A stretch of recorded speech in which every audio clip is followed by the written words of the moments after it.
இன்றைய சிந்தனை.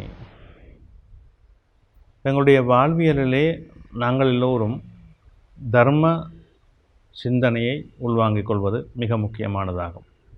இந்த தர்ம சிந்தனை என்றால் என்ன? எல்லாமே நிறைவாக ஏற்றுக்கொள்கின்ற மனம் எமது கண்ணுக்கு முன்னாலே நடக்கின்ற பிரச்சனைகளை, சிக்கல்களை நேரே பார்த்து விட்டால், அதை அமைதியாக ஒருவர் தவறு இழைத்து விட்டால் அந்த தவறை அவருக்கு உணர்த்துவது தர்ம சிந்தனையிலே மிக முக்கியமானது. அதற்காக அவரோடு சண்டையிட்டு அவரோடு பிரச்சனைப்பட்டு அதை விளங்கப்படுத்தக்கூடாது. அந்த கோபமாக இருக்கின்ற நேரத்திலே நாங்கள் அவருக்கு அறிவுரை சொல்வதை நிறுத்தி கூடாது. யாராக இருந்தாலும் ஒரு பதற்ற நிலையிலே கோபத்தன்மையில் இருக்கின்ற பொழுது அவருக்கு நாங்கள் சொல்லுகின்ற அறிவுரை அவரை சேராது. அவர் தன்னுடைய அந்த வேகத்தையும் கோபத்தையும் அங்கே உக்கிரதாண்டவமாடி நிறுத்திய பின்னர் அவர் அமைதியாக இருக்கின்ற பொழுது அவருக்கு அவர் செய்த தவறுகளை அழகாக எடுத்துரைக்க வேண்டும். அப்பொழுதுதான் அவருக்கு அந்த மனதிலே அந்த தான் செய்த தவறுகள் புரியும்.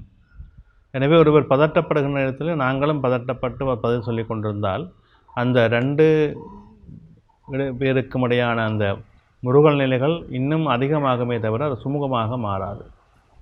ஒருவர் தேவையில்லாமல் பதட்டப்படுகிறார் என்றால் மற்றவர் ஒதுங்கிக் கொள்ள வேண்டும். அப்பொழுது அந்த விடயம் சுலபமாக அந்த இடத்திலிருந்து மாறிவிடும். இந்த தர்ம சிந்தனை என்பதே அதுதான். பொறுமையோடும் நிதானத்தோடும் எதை செய்கின்றோமோ அதை அந்த காரியத்தை மிக அவதானமாக செய்வதிலே எமது எண்ணப்பாங்கை நாங்கள் அதுக்குள்ளே கொண்டு வர வேண்டும்.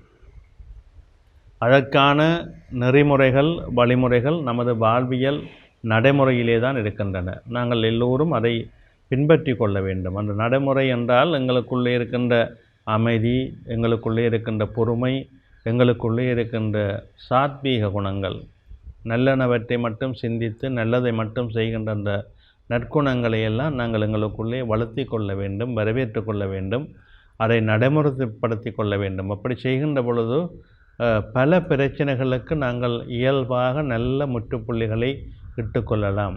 ஒரு சொல் முடிகின்ற பொழுது அதுக்கு முற்றுப்புள்ளி வைக்கின்றோம். ஏன் அழகாக அது அந்த சொல் இடம்பெற்றிருக்கின்றது, அந்த இயல்பான அந்த நாங்கள் கொடுத்த விடயம் நிறைவு வருகின்றது என்பதை முற்றுப்புள்ளி வைக்கின்றோம். அந்த முற்றுப்புள்ளி ஒரு நிறைவே தருகின்றது. அதே போல தான் வாழ்க்கையிலே நாங்கள் அந்த பொறுமையும் நிதானமும் எமது செயல்பாடுகளில் இருக்கின்ற நல்ல எண்ணங்களும் நமக்கு ஒரு நிறைந்த முற்றுப்புள்ளியாக இருக்கும். நாம் ஒரு முன்னுதாரணமாக பேசப்படுவோம்.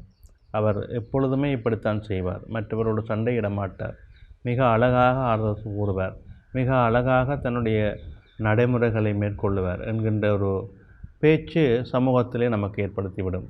ஒரு விமர்சனம், நல்ல விமர்சனம் எங்களை நாடிவிடும். எனவே இதை நாங்கள் எல்லோரும் உணர வேண்டும். எதற்காக நாங்கள் கோபப்பட வேண்டும்? எதற்காக நாங்கள் அர்த்தமில்லாமல் சண்டையிட வேண்டும்? ஒரு விடயம் தவறென்றால் அதை தவறென்று சொல்வதிலே எந்த விதமான பிரச்சனைகளும் இல்லை.